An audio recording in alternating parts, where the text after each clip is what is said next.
Have a great day. Bye. Bye. I love you. I love you too. I love you. I love you too. Oh my God.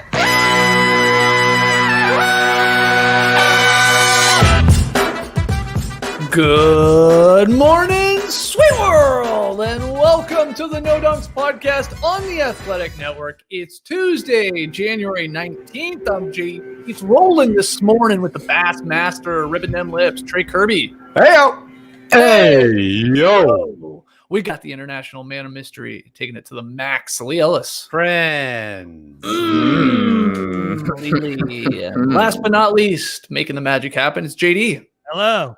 There he is, and here we are. I'm going to save the housekeeping until the end of the show. I just want to dive right in to 5 games. One thing here, we got some news as well. Of course, have tweet of the night. Yeah, we're sharing some of our big takeaways from yesterday's MLK Day slate of games. We'll get to at least 5 of them. First one, we got to start with one of the better games from the season, let's be honest, especially when it comes to the nationally televised games. Hold on, who's got the leaf blower? Yeah, Trey or Leigh? Oh, hey, congrats. Sorry. Good win, Leigh. One of those Leighs round. I think the leaf blowers must be listening to the show and they're like, guys, they're about to go. No, hang on. 10:03? What is it? 10:03? Okay.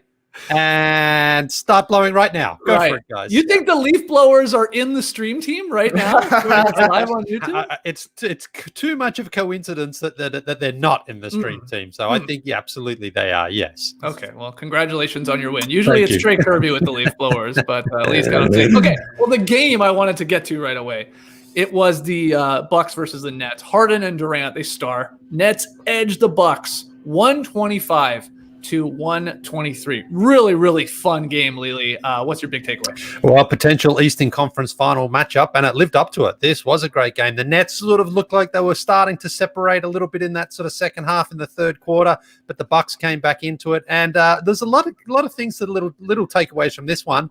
One of them is the fact that the Bucks and the Nets defense of Giannis was largely like, we're going to show as much disrespect to your shooting as possible. And DeAndre Jordan just parked himself in the paint at times. And Giannis stepped up and knocked down a couple of them. He airballed a couple as well. But if I'm Giannis, I would have called a timeout and said to the Nets, listen, if you're going to disrespect me, fine. But at least put a decent defender on me, because DeAndre Jordan's defense has just fallen off a cliff. He's an awful, awful defender. And for him to be disrespecting Giannis, it's like you're as bad a defensive player as Giannis can be as a shooter. So don't do that. Put at least Kevin Durant on him, so he's going to at least get some disrespect from a respectful defender. No, honestly, I mean, the Bucks came back into this, and if you look at some of those plays in that fourth quarter, it's DeAndre Jordan just doing nothing, having no awareness defensively. He's a huge man. All he has to do is box out a couple of times and put his body in the way, and the Nets probably get a couple more of those rebounds or at least contest shots. So I thought that was pretty bad. But the big key as well of this game, I mean, the big storyline is, of course, James Harden's second game, and I thought he was fantastic once again. I thought he really has inserted himself into that team by being patient and by also waiting for his moments to play the sort of game that we've seen over these last few years. You know, doing that one-on-one, he gets to his spots, he can hit those threes, he can go inside and drive, and he's doing it at the right time, but he's also finding his teammates as well at the right time and just making the right plays. And he's hustling on defense, and he's also hustling on offense. The key play last night that resulted in a Kevin Durant 3 came off James Harden missing a 3, getting his own offensive rebound, and then firing it back out to Kevin Durant. Kevin Durant actually didn't have a great game shooting the ball. He missed a couple of those bunnies that you expect Kevin Durant to hit in the first half especially, but game was there to be won, and the ball just found its way to Kevin Durant. He stepped into a gorgeous three-pointer and knocked it down. But again, you're seeing James Harden really try to show his teammates. Again, it's a little bit like, hey, I'm the new guy here in the gym. I want to show you I'm working as hard as I can and really setting up my teammates as best I can. But when Kevin Durant's out on the court, it just sort of feels it's always his team is always the one that you want to be picking to win the game, because he had a rough night by his standards, but when it was there to be won, Kevin Durant stepped up and knocked down the big shot. So I thought this was a very, very fun game. You mentioned game of the season. Certainly was game of the night there anyway, or game of the day for MLK. And both teams will probably look at this one and think, you know what? There's some things we need to clean up if we are going to face this team come playoff time. But certainly the both teams got to feel pretty good about themselves. I thought the Bucks defense was better than the Nets defense. I think the Nets defense has got some serious issues there, but good offense beats good defense. And when you got two of those fantastic offensive players in Harden and Durant, you can sort of paper over those cracks a little bit. Joe Harris had another good game as well. So they got some shooters out there, but Kevin Durant, he's a great player. He's a great player. From the man who brought you Ja Morant is fun to watch.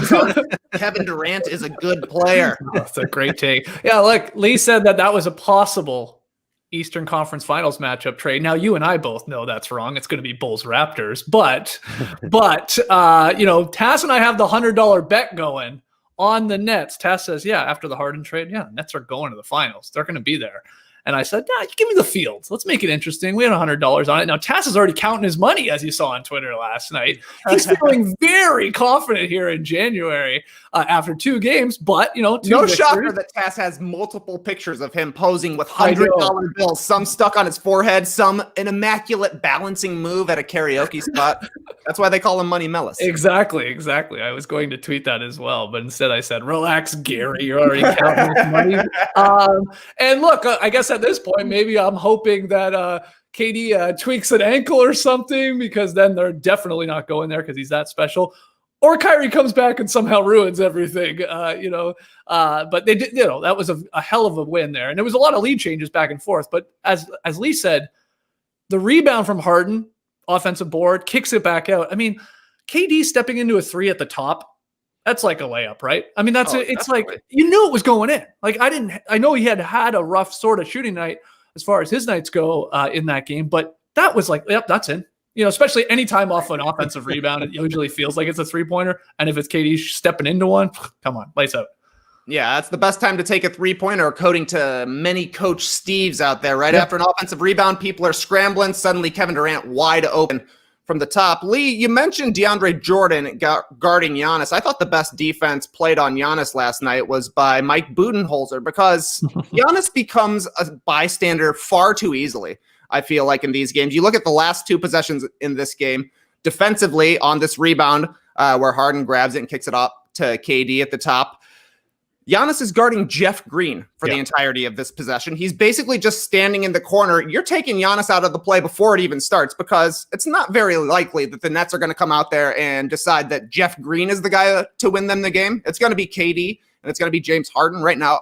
Obviously, in the future, maybe it'll be Kyrie as well. But Giannis was just standing there. He got a nice contest on the shot that Harden took from the left wing, but that left him out of position for rebounding. It was like, this guy's the defensive player of the year. Don't you want to get him involved somehow on the biggest play of the game on the defensive side? Then on the offensive side of the ball, understandable to go to Chris Middleton. That man was cooking in the 4th quarter. So I understand him getting the shot, but Giannis is just standing at half court. The only thing he's going to do is maybe go in and run for a tip. You saw him charge to the rim and jump to try and maybe get a tip in, or I don't know if the ball fell short. He could have grabbed it and put it up, something like that. But he obviously wasn't involved in either of those plays. This guy's the MVP, the defensive player of the year. You should be able to use him somehow. I thought it's just a waste of Giannis's talent to be guarding Jeff Green out there. Put him on Kevin Durant. You want a mobile, tall guy? That's what Giannis is. Yeah, what do you think about that, Leigh? I know Twitter was going nuts with that too. The honest slander was cranked up to 11 or 12, especially after the air ball. And like Trey's pointing out, like, he's guarding Jeff Green half this game and he's not involved at the end.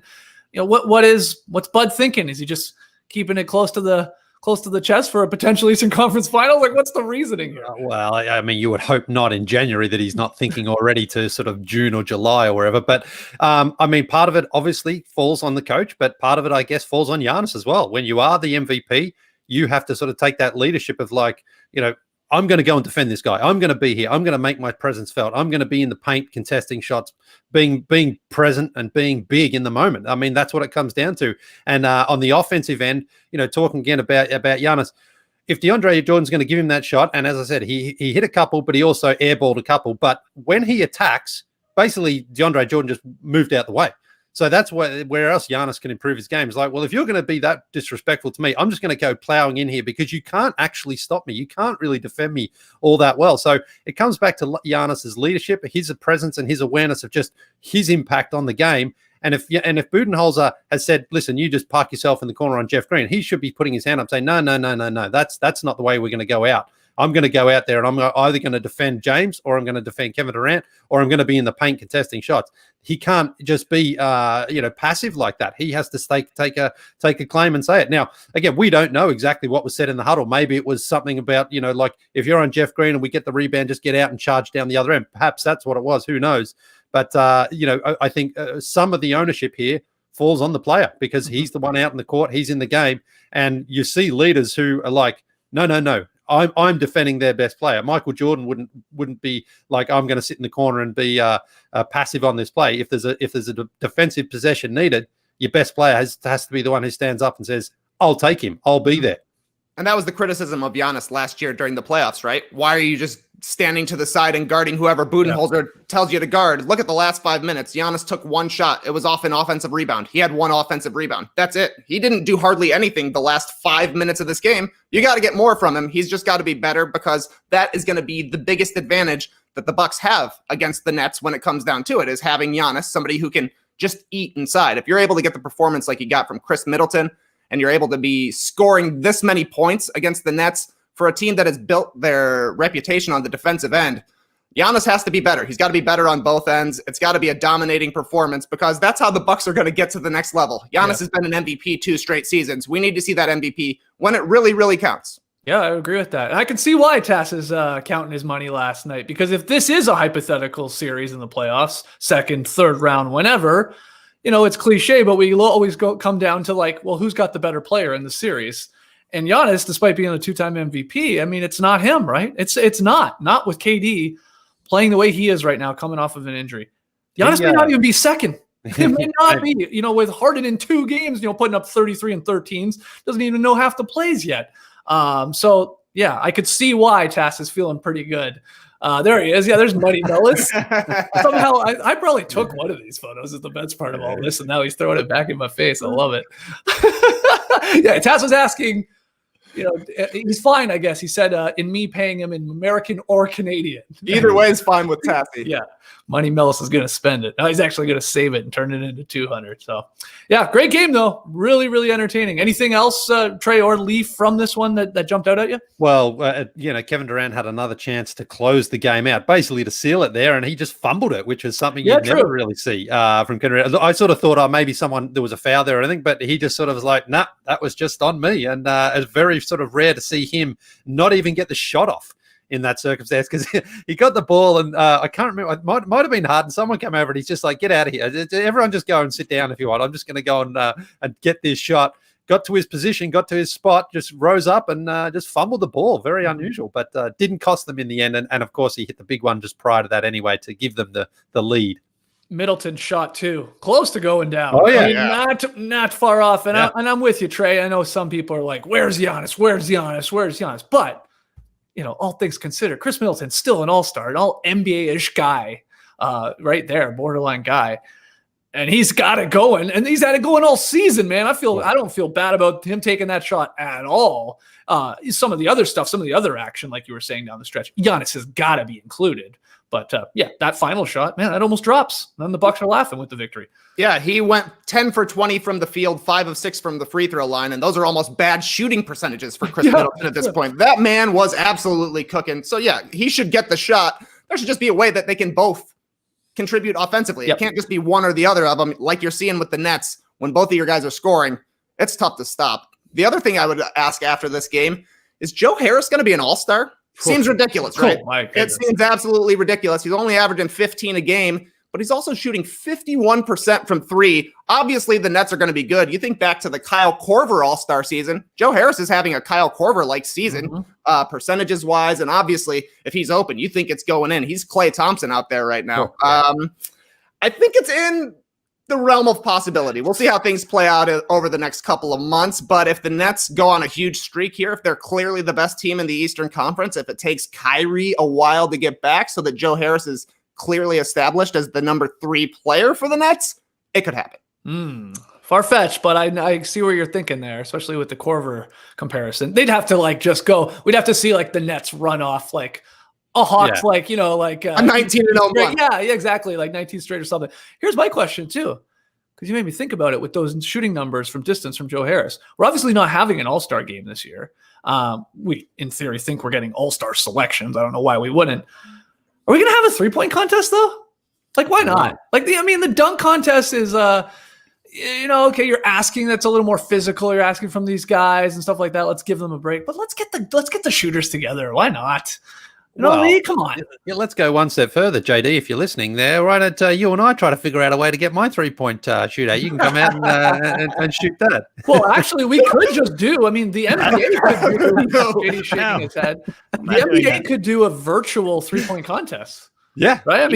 Obviously get them access to a gym, set it up. The racks are the racks. That the 3-point line is the 3-point line. Ain't nothing really changing. I guess you're shooting in different barns, but yeah, man, I hope that happens. I love, we're big fans of the 3-point contest here. It always delivers. Joe Harris would be in it for sure with the way he's shooting it right now. All right, next game here. Let's keep it going. Warriors rally from 14 down in the fourth quarter to beat the Lakers 115-113. This was a morning watch for me. I didn't stay up last night to watch this one, Trey. I'm not sure you did. I know you're a bit of a night owl recently. So what's your big takeaway? Oh, I was up, Skeets. Unlike the Lakers, I was not sleepwalking. Oh, finally caught up to the Lakers, though, last night. They led most of this game. Yeah. It felt like it was going to be the Lakers that we've seen this entire season. You kind of snooze through the first 3 quarters. LeBron takes off the warm-ups and takes over down the stretch. Didn't happen like that, though. The Warriors gotta love this win because it wasn't just Steph Curry. He was good. 8 points in the fourth quarter. He hit that massive 3 over Anthony Davis, dancing on him, dotting his eyes from the top of the key, but it was really everybody for the Warriors in this one. There was a huge second half from the rascal Eric Paschall, 10 of his 19 in the second half, taking it to Montrezl Harrell time and time again.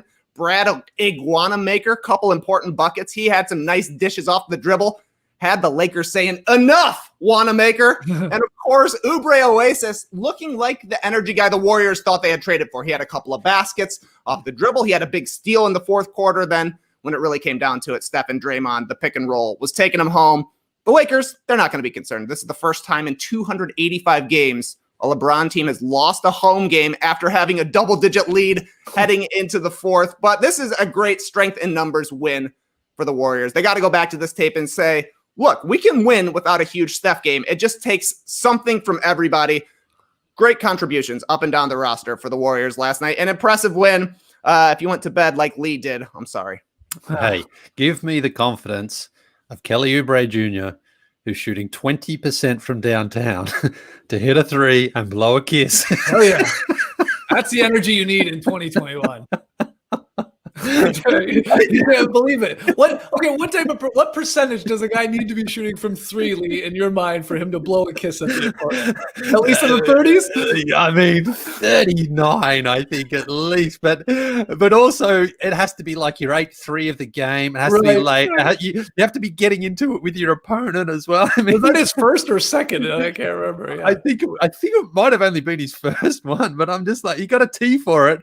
I'm like, yeah, okay, the T wasn't justified. I don't care about that. I'm just like, how could you be blowing kisses when you're shooting 20% from the floor from 3? He had his best game of the season. He scoring-wise, 23 points, 9 of 18, 2 steals, 2 blocks. He's a +5 in a lot of minutes. Yeah, because this happened early in the game, and I was ready to tweet something, and I thought, the more I watched it, I'm like, actually, he didn't have a bad game. He actually got it together. He played well enough that he doesn't deserve much more ridicule than just a little bit here on the show. But talk about beautiful shots. That Steph Curry one, the sealer right at the end there. Man. Where he just shook off Anthony Davis and then launched that bomb. I mean, the ability to create space. He got Anthony Davis. I don't know if Anthony Davis was expecting him maybe to drive, but instead Steph steps back even further and just has to shoot it over those gigantic arms of Davis and knocks it in. And then he does a little dance at the end. He was feeling so good about it. He couldn't, and then he missed one on the next play down, so they couldn't sort of finish the Lakers off, and they kept it close enough. But, man, when you see Steph Curry hitting those sort of shots, it's a beautiful game to watch, a beautiful thing to watch. But it's the Lakers and it's LeBron. So, unfortunately, you have to flush this game down the toilet as well. Oh, no, flush it. This was a game. You have to, because it's just LeBron. And the Lakers really botched that final possession to the point where Coach Vogel called a timeout to try to get something going there. And LeBron, he missed that one by a fair bit in the end. But the 3-pointer at the end, yeah. Yeah, but it's LeBron and it's the Lakers, and you just sort of like, you can't take anything out of it. You just cannot. But good comeback from the Warriors anyway. Yeah, I mean, it's crazy they won this game. They got out-rebounded by 18, the Warriors did, 50-32. You know, Trey said it. Steph did not have like an incredible Steph game by any means. He shot 8 of 22 from the floor and 3 of 12 from deep. And he was great, you know, hitting that big shot late. But this wasn't like a 40 or 50-point Curry night here. Yeah, this was just like all these other guys contributing. Wiggins, Oubre. I mean, Draymond Green hitting layups in the final couple minutes. Like, it felt like a layup party there at the end for the Warriors, just getting inside. And the Lakers in the fourth quarter shot 6 of 19, you know, after shooting 53% over the first 3 quarters. So they fell asleep. But yeah, Warriors, they're not going to care whether or not the Lakers were trying up to, you know, their capabilities or not. And so win's a win. And that's a good one, especially for that strength in numbers mantra that Steve Kerr's always pushing. Like you said, TK, he's like, everybody's got to contribute and we can get the victory. So that's a nice win. But I also like I'm sure you guys caught this, the Draymond Green coaching up James Wiseman, who did not have a good game as a rookie in this one, but you know, he's mic'd up and we were getting some of those. I mean, I love that stuff. I mean, we're basketball geeks, so of course we're going to love that, but it's cool hearing Draymond telling him like what to do and what he should be doing or why you're not looking at me, what's going on there. I thought that was really neat. I'd love to buy a Draymond Green defensive instruction DVD set. Like, that's the kind of thing, like, remember back in the day, you're like, oh, I got to learn these post moves. I'm going to watch 2 hours of an old man alone in a basketball gym doing post moves to learn how to play defense. Draymond teaches it in a way that's so accessible, even when you're just getting little snippets here and there. I remember on the broadcast last year, he knocked Nikola Jokic for his defensive effort during the Nuggets first round series. And Jokic obviously must have been listening because he turned it around. Suddenly they were playing great defense. They pull off a couple of 3-1 comebacks. Everybody can learn from Draymond. Another a hilarious mic'd up moment was in this first game that we were just talking about. DeAndre Jordan, they did have mic'd up. Yeah. He was over there chatting up everybody about how to play defense. Even Marv and Chris Webber afterwards were like, everybody looking at DeAndre like this is the first time he's been talking to him. Yeah. I thought that was hilarious. Yeah, he's turned it on for the mics for sure, for the cameras. All right, our next game. Hold on. One last note. Dennis Schroeder, an epic flop in this game. Andrew Wiggins has him posted up, gives him a couple of bumps. Yep. Schroeder goes down, lays in the lane for a 4 count, maybe? He's just laying there. Wiggins kicks it out. Eventually the ball goes down the other way, but I don't know. At first I was like, is Dennis Schroeder actually hurt here? No, he was just pouting that he didn't get the charge call, but wow, flop of the season so far. Oh, wow. Phantom of the Flopera, eh? You want to get that in there? Yeah. Excellent. Our next game was the first game of the TNT tripleheader, and it was Ja Morant, 17 points, 10 assists, helping the Grizzlies top the Suns 108-104. This was back-to-back-to-back good games on TNT last night. You know, all close games down the stretch. Grizzlies won their 5th straight. Leigh, you had said it on Monday's show because we were doing weekend winners and losers. Ja Morant coming back on the weekend. You gave the Grizzlies and Ja a winner of the weekend because you said this league's just better when he's in it because he's that talented. He's that fun to watch. And he was awesome down the stretch in this game. Again, it's only 17-10, but it was the plays in a tight game that were incredible. He had the assist to Grayson Allen in the corner with about a minute and change left that gave Memphis the 3-point lead.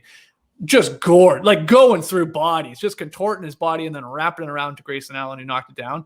And then he had an unbelievable drive, and you had pointed this out, Leigh, where he does that Nash-like thing where he doesn't put his other hand on the ball. He just drove around, I guess it was Ayton on the left-hand side, and just never putting his right hand on it, just scooped it up off the glass and got the layup to drop. And that was like with 30 seconds left. And then on the ensuing possession, Morant out Chris Paul by taking a charge against Chris Paul to maintain the Memphis lead. It was one of those ones where it's like, he's backing up. He's not stationary. He's like moving his feet, trying to stay in front of the ball handler and Chris Paul. And, a little chicken wing maybe from CP3. Did Morant sell it or not? Or was he just off balance? Anyway, he gets the call. And again, very Chris Paul-like the way he finished this game, Ja Morant. Yeah, I didn't love that charge call, but again, because it was Chris Paul, it was like fair enough, because that's exactly what he does. That sort of that flailing. He went like about 10 feet outside the court as well afterwards to really sell it. But the great thing about Morant here is, again, he's not lighting up the box score by any means by having to carry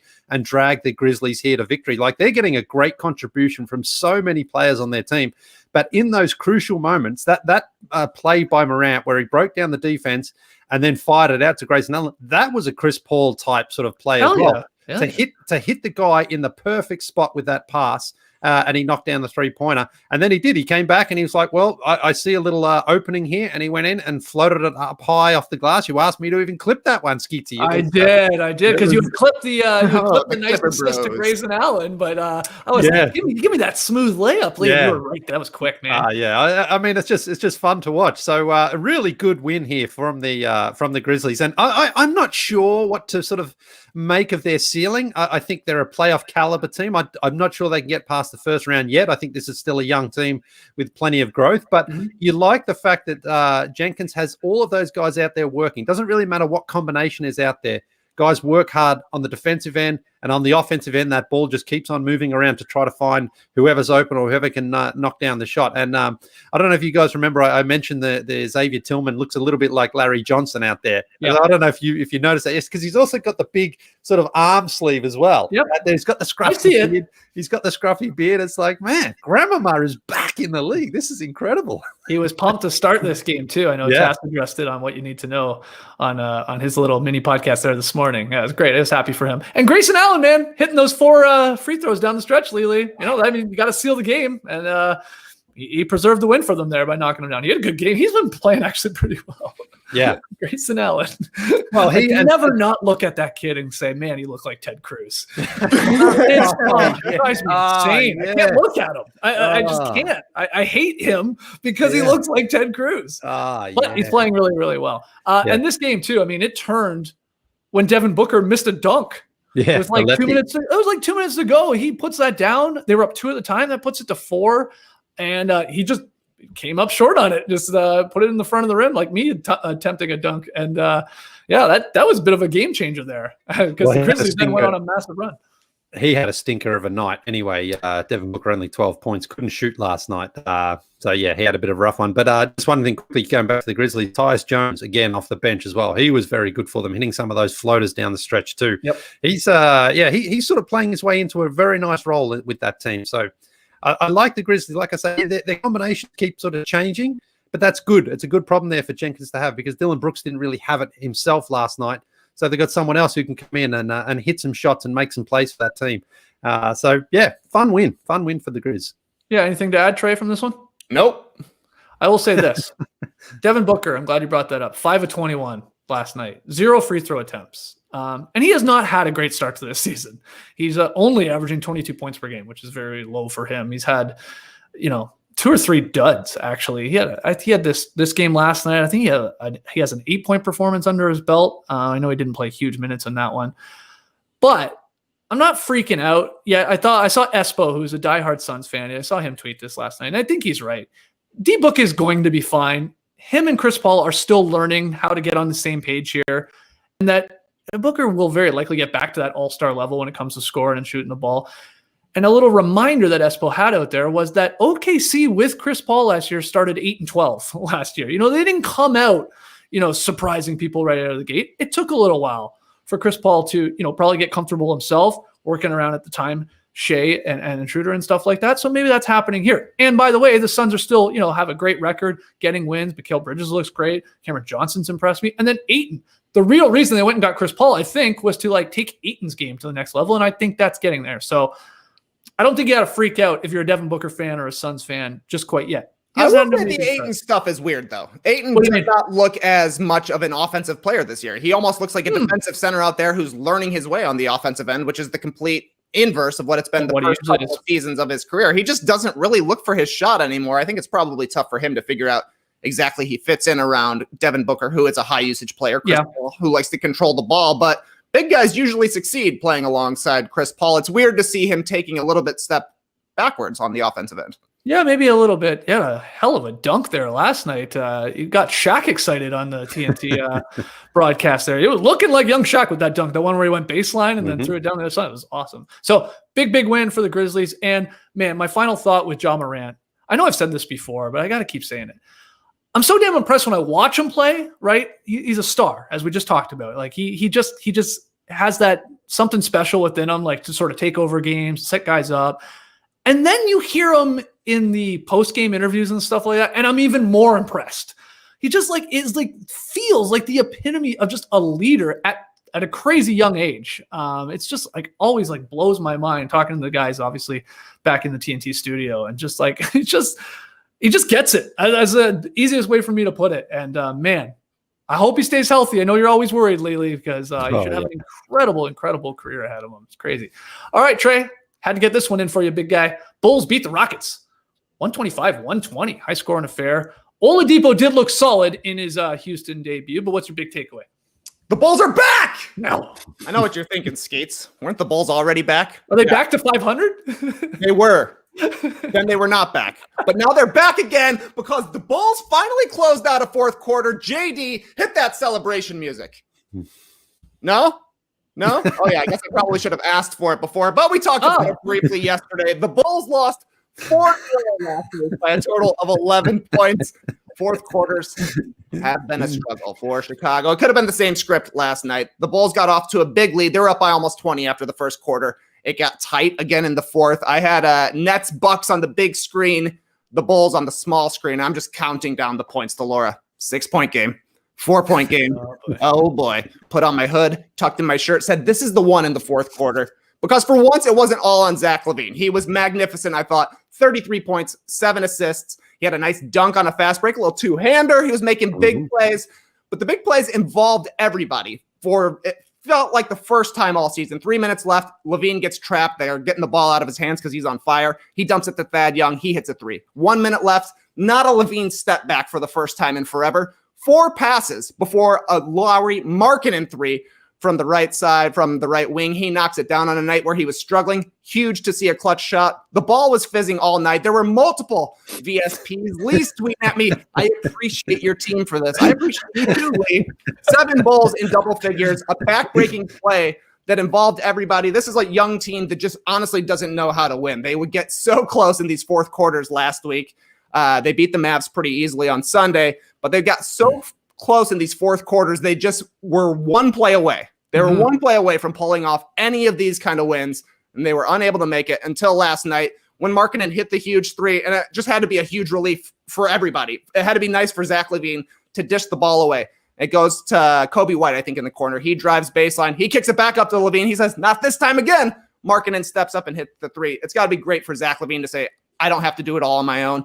And it's great for Markkanen to say, yeah, I'm struggling, but I'm still part of this team. They still trust me to hit the huge shots. That's how you build trust amongst your teammates. This is a team that has had a lot of decent pieces, a lot of pieces that could pop. And last night it felt like they were a team, actually. So shout out to the Bulls. They are back. Well, let me ask you this, Trey, because I saw you tweeting about it. I listened to it as well.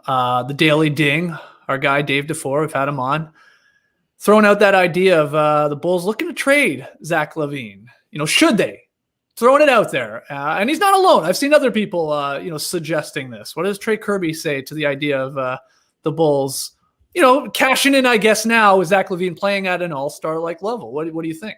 I think you mean all-star level, Skeets. You can book him for this game that's not going to be happening. The announcement, though, it will be made.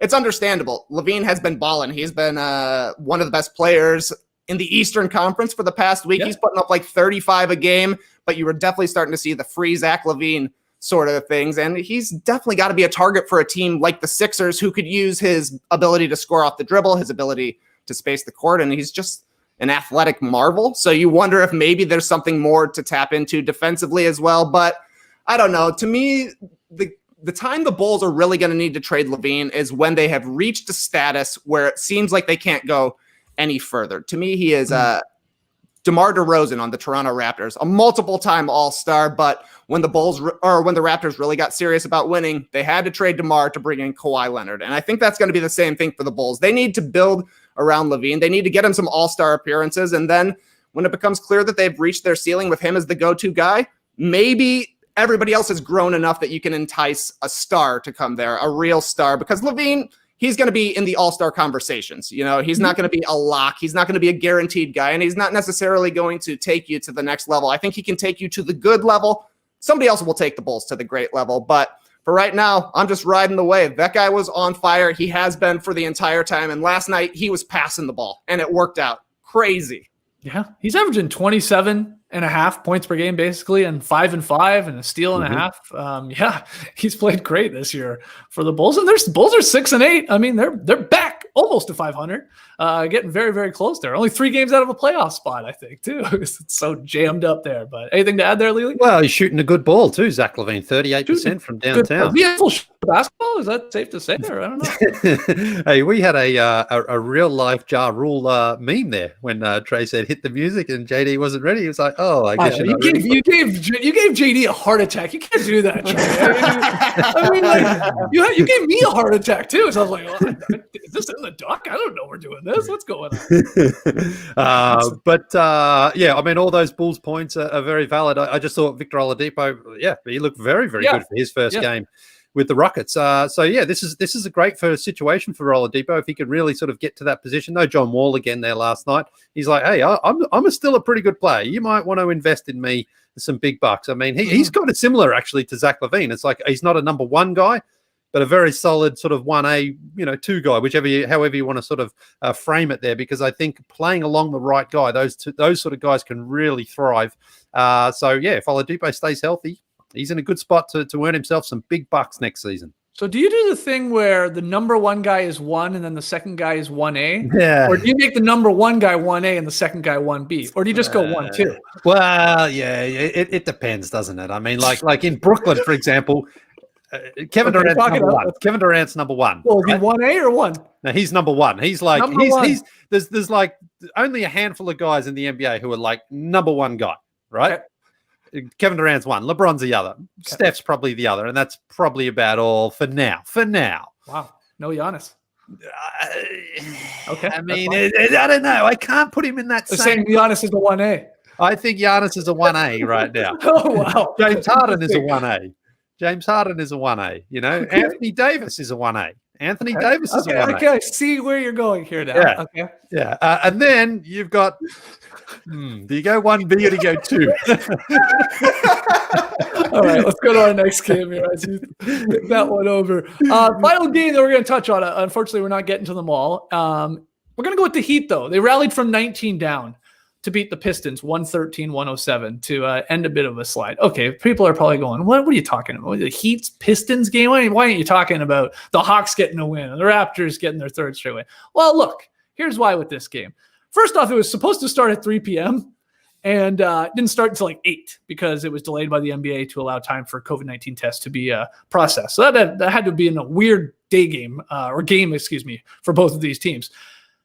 Heading into the game, Jerami Grant, JD, I know you have this because I told you about it in advance. Jerami Grant, did you guys see him in the gold Pistons throwback? Oh. Just a beautiful jersey. Now, Trey, I don't think the Pistons ever actually wore this jersey, right? This is just like one of those, like fashion jerseys, that gold metallic. I remember seeing a Utah Jazz like this too, that Donovan Mitchell was wearing once upon a time. Anyway, Jerami Grant, I wanted to point that out because cool looking jersey. People think that he's he's sending a message to the Pistons organization like, hey, let's bring back, not the gold version because they never wore that, but that Grant Hill teal horse-like Pistons jersey. Get it back into the mix. Looks pretty cool.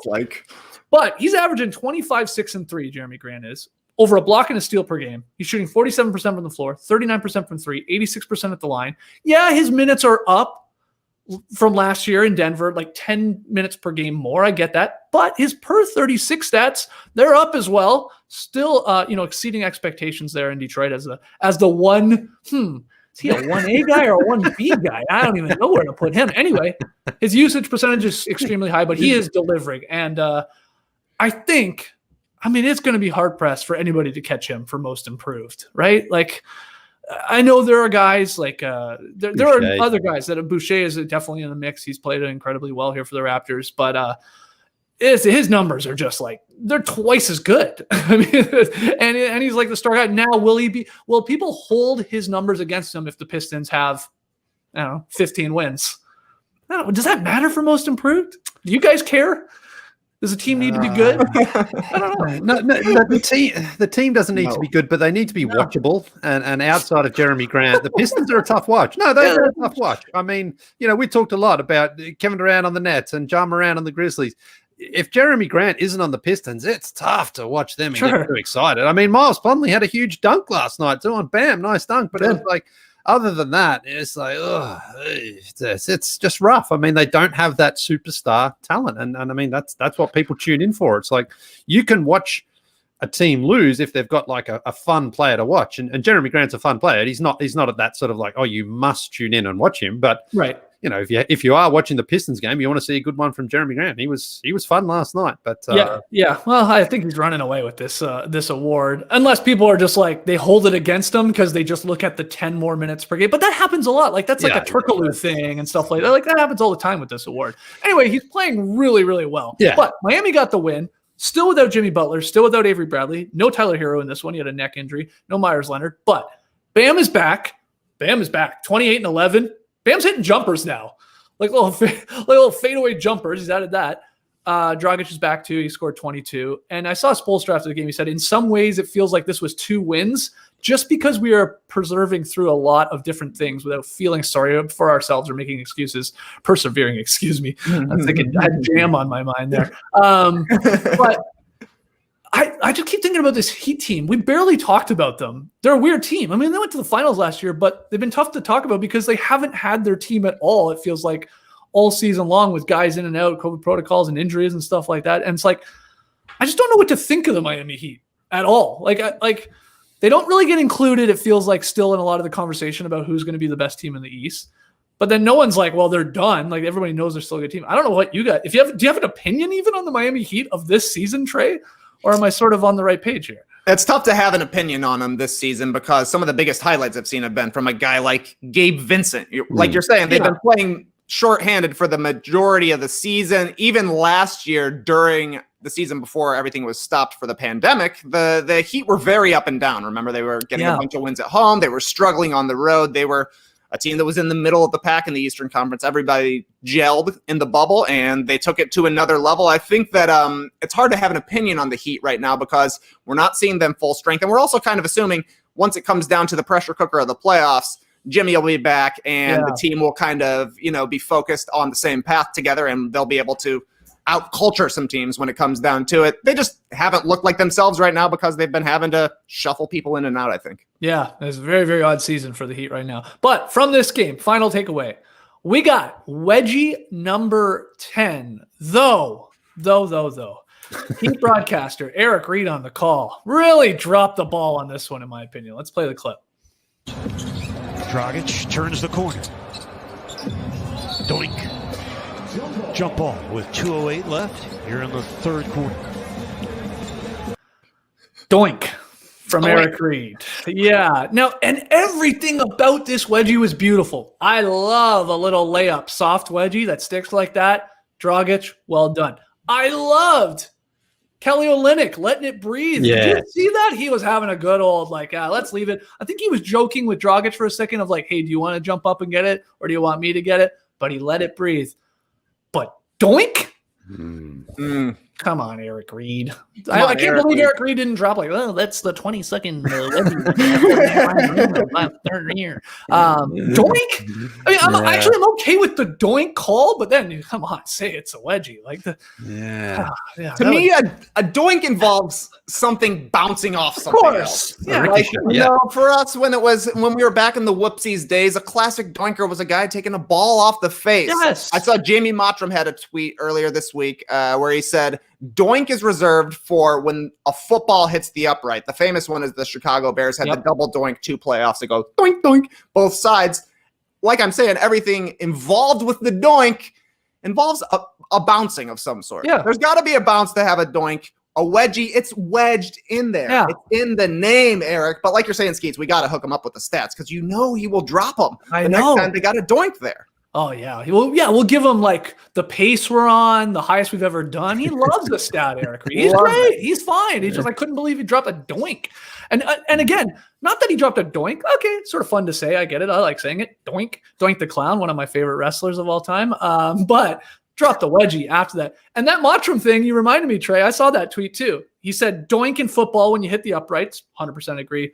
But he said in baseball when you hit the the foul pole down the line, that's not a doink, he said. That's a clang, I think he said. Do you agree? Yeah. Yeah, I actually do agree. Okay. Our foul pole's made of metal. It seems like they are. And then when you have the hard baseball hit it, it's going to make a clank sound. In football, you got the metal goalpost, but they have an inflated ball, just like in basketball. That's a doink. This guy's smart.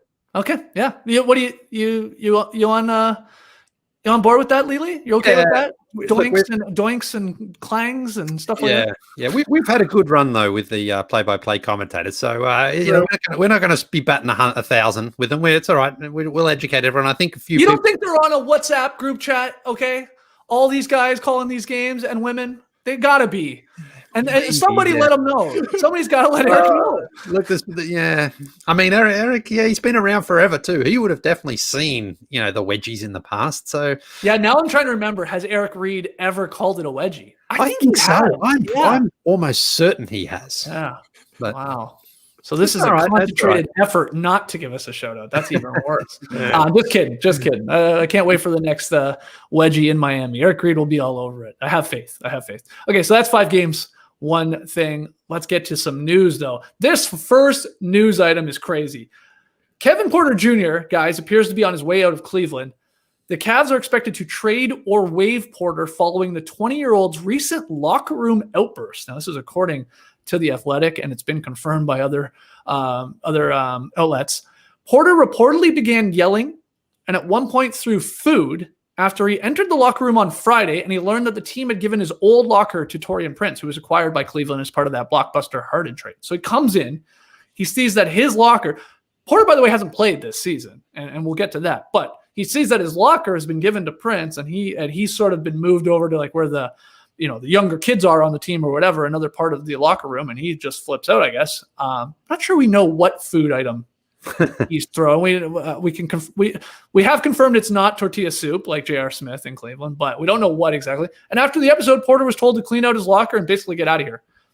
He got into a verbal altercation with Kobe Altman and maybe even Bickerstaff as well, if I read that correctly. So yeah, this is wild. Kevin Porter Jr. is 20 years old, Leigh, and he's basically being told, like, we're going to trade you or we're just going to straight up waive you. What do you think? Yeah, I mean, I'm only going on what we've read, and he obviously got, very upset that he felt that he was maybe being disrespected and reacted like a 20-year-old can react in that situation. I'll sort of give him that little pass there that it's like, when you're 20 years old and things haven't gone your way. Like he had some talent. He showed some talent last season. But he hasn't been able to get on the court so far this season. So he's probably frustrated. And then he feels that he's, being marginalized maybe in the locker room. And that's how he reacted. So we'll see what happens. I mean, if they're prepared to just straight up waive him, then perhaps they don't feel that he's going to last in the NBA anyway, because if you're not going to get anything in return for a player who throws a tantrum, then perhaps they just don't see he has a future here. So we'll see how it plays out.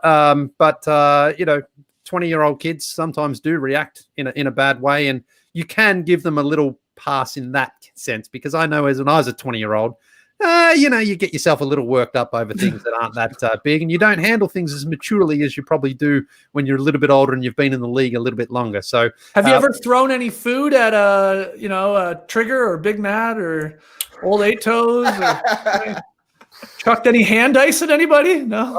I probably wouldn't have thrown any at Trigger. Maybe at Eight Toes. I've probably thrown a little something at Eight Toes.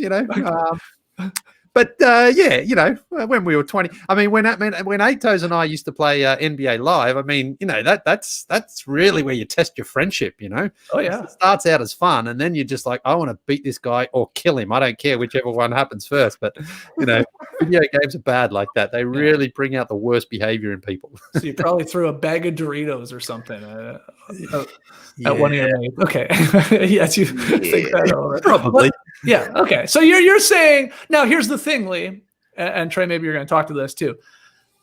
this is a 20-year-old kid. You're right. Maybe just overreacting because he's like, what's going on here? That was my locker, all that. And it's a bad look regardless, but he does have a bit of history in terms of things both on the floor and off the floor when it comes in college and in the NBA. I mean, just this past, what was it, November, I think it was.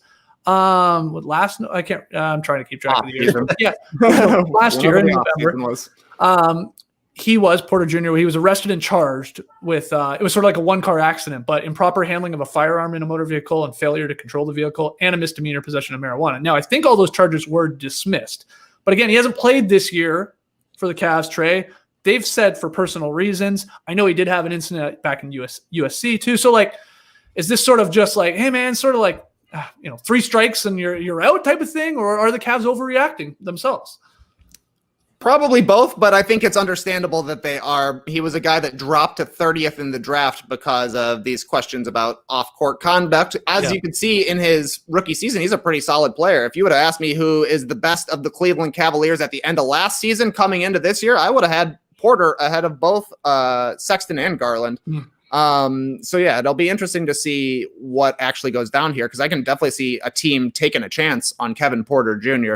If he can get his off-court issues handled, because obviously that's the big question. He's a quality young player. He can create off the dribble. This is things that basically every team is looking for. Teams like the Grizzlies, Pelicans, Knicks, Thunder, they've got extra picks if they want to add a young guy.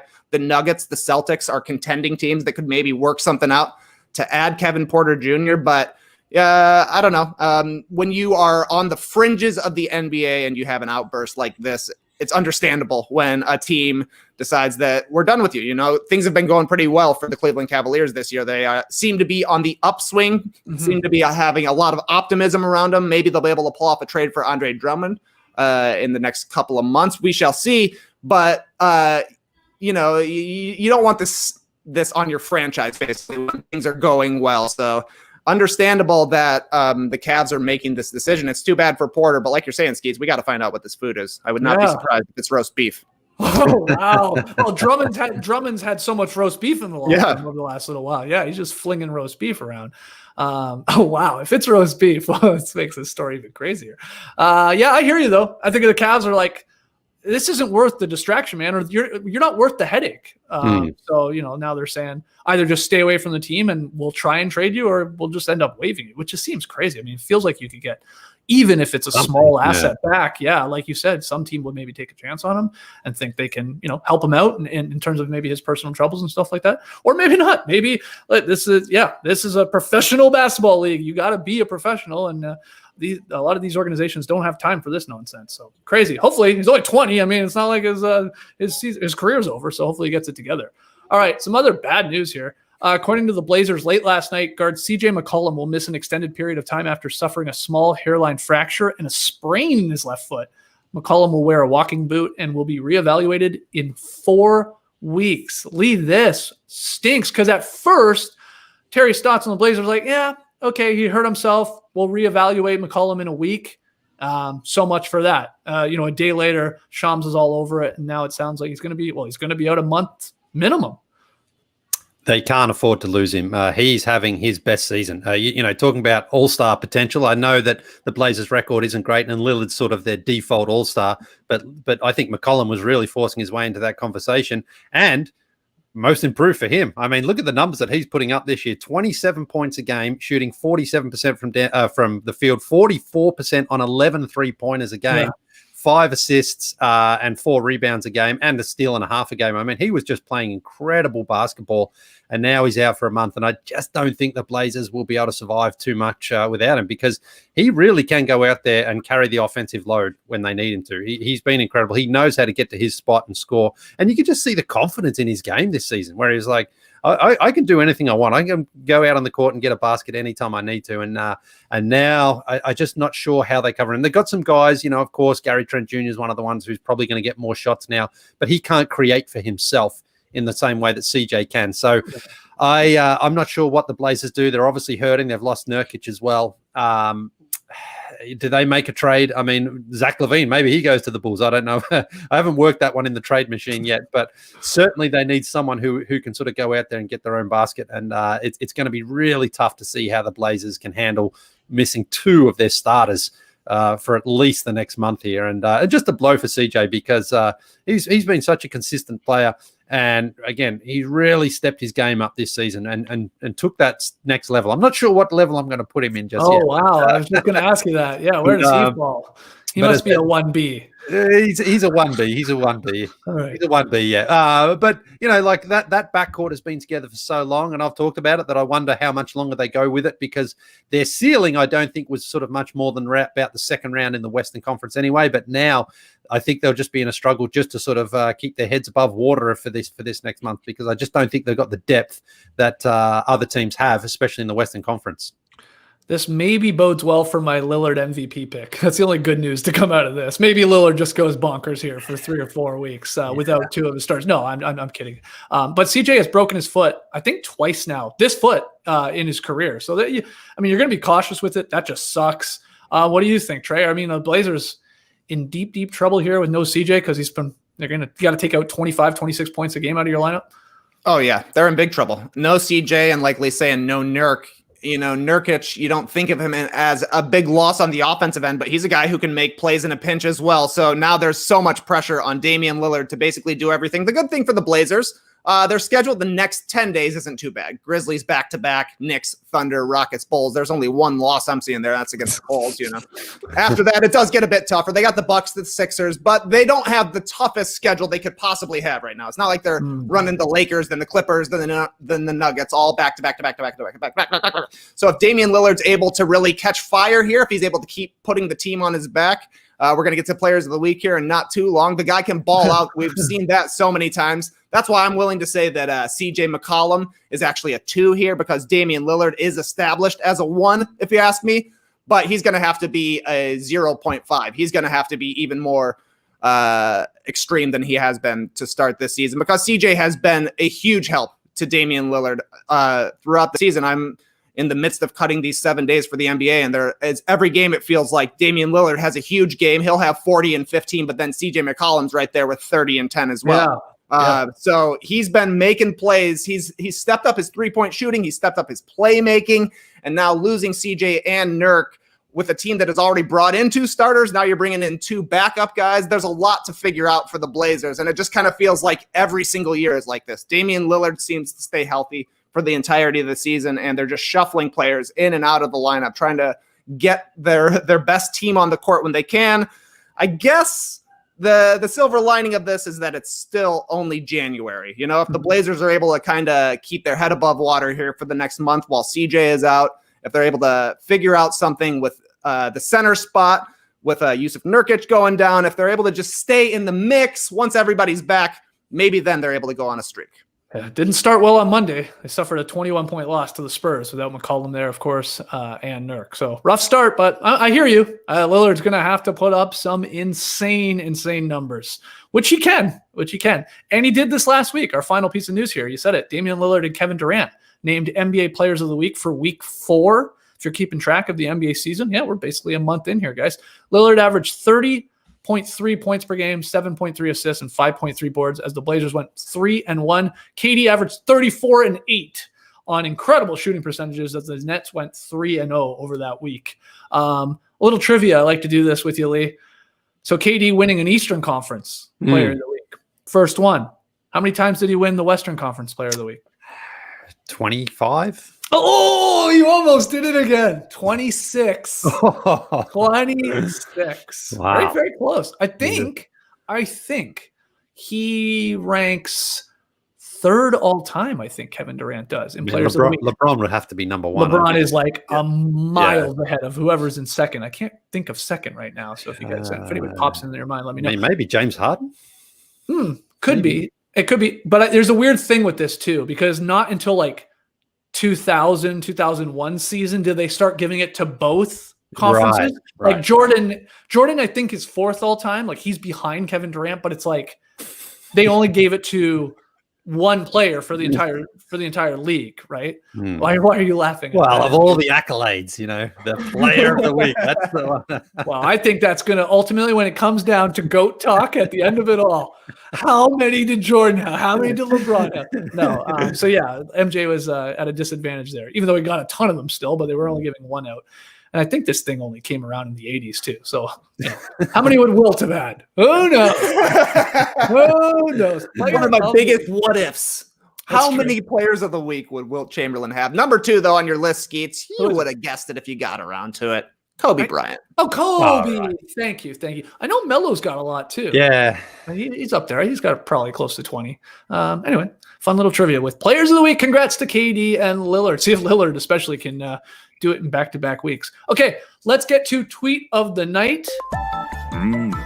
Tweet of the night. Wow. Loved this tweet of the night because if you were on NBA Twitter last night during the Nets-Bucks game, you saw a lot of people tweeting about the look of the court and the look of the teams on that Nets court. And at Jessica Smetana, excuse me if I'm saying that wrong, Smetana? Jessica, we'll just call her Jessica. She tweeted, the best part about watching the Nets home games is knowing that me and my dog see the exact same thing. Now this I thought was the best tweet about this.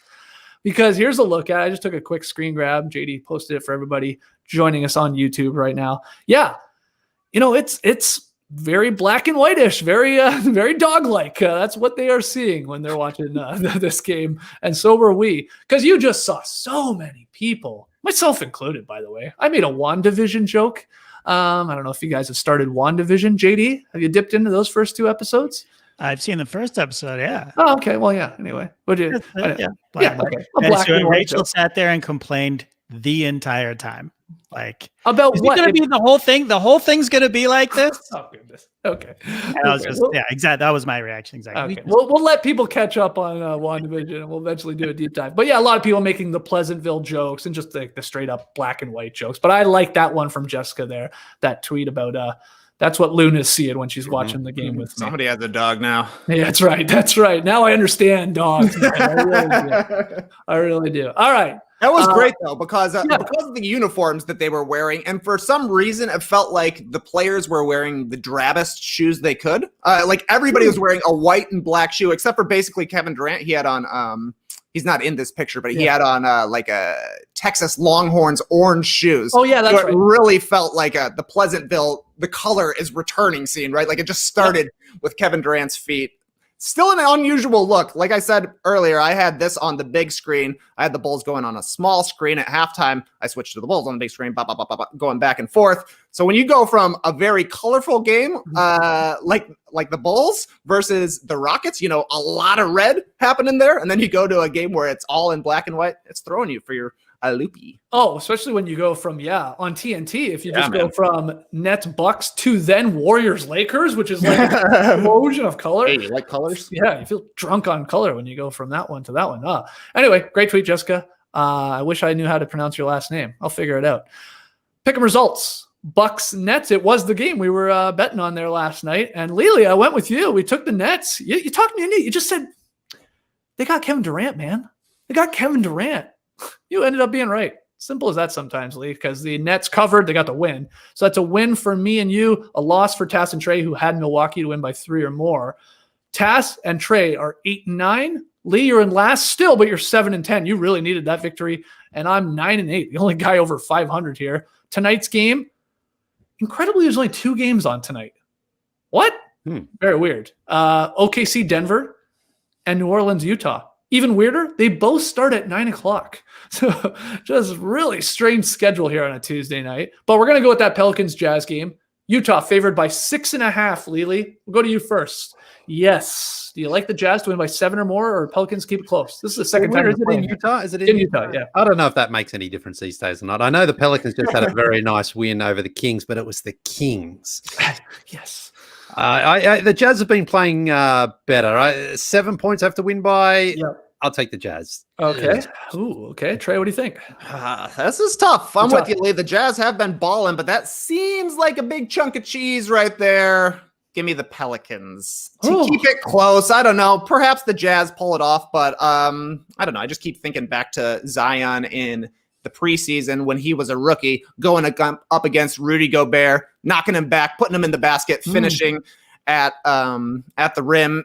Zion was awesome against the Kings. It felt like he wasn't going to miss a shot. He ended up 13 for 15. He's been balling right now. It seemed like his coming out party, J.E. Skeets, was loving the highlights. So I'm encouraged by what I've seen from the Pelicans. I think they'll keep it close. Give me New Orleans. We'll see. Oh man, let's hope Zion dunks on Rudy Gobert tonight. Then we're talking. I actually like the Jazz to win this one. I think again they're one of these teams that's going a little bit under the radar right now. They always do, so it's no surprise. But give me the Jazz to win by 7 or more. Let's hear from Tass. I'll take the Pelicans plus 6.5, and I'll take 6.5 plus collisions between Zion Williamson and Rudy Gobert at the rim. Oh yeah!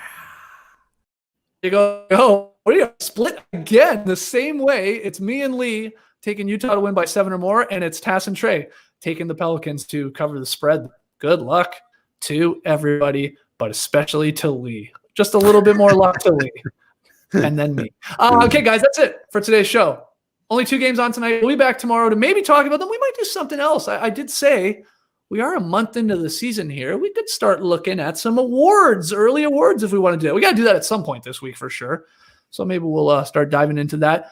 Coming up later today, it's Tuesday. TK, you're going to have your 7 days in the NBA. Fun video series you and JD are working on. Mm-hmm. So keep your eyes on our YouTube feed for that. Just make sure you subscribe.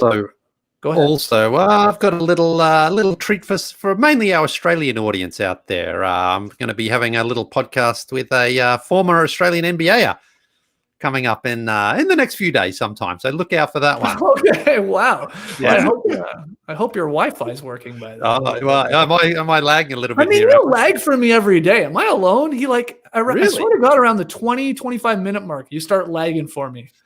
But I mean, you're powering through. I can understand everything you're saying. So yeah. I just want okay. If you looked into your Wi-Fi, I mean, what are you working with over there? My Wi-Fi seems fine these days. So I don't know. I'm not sure it does. Yeah, I mean, look, maybe it's just my week. I've had the leaf blowers out here this morning. I've got the Wi-Fi lag. We sort of just seem to pass it round. So maybe it's just my time for it.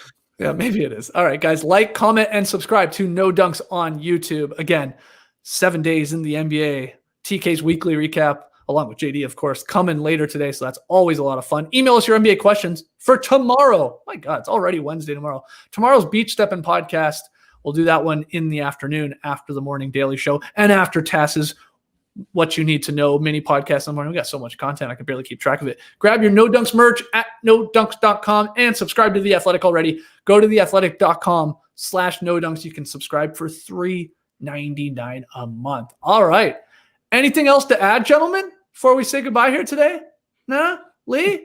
Nah? Trey? JD? WandaVision. I liked it. Okay? I liked it too.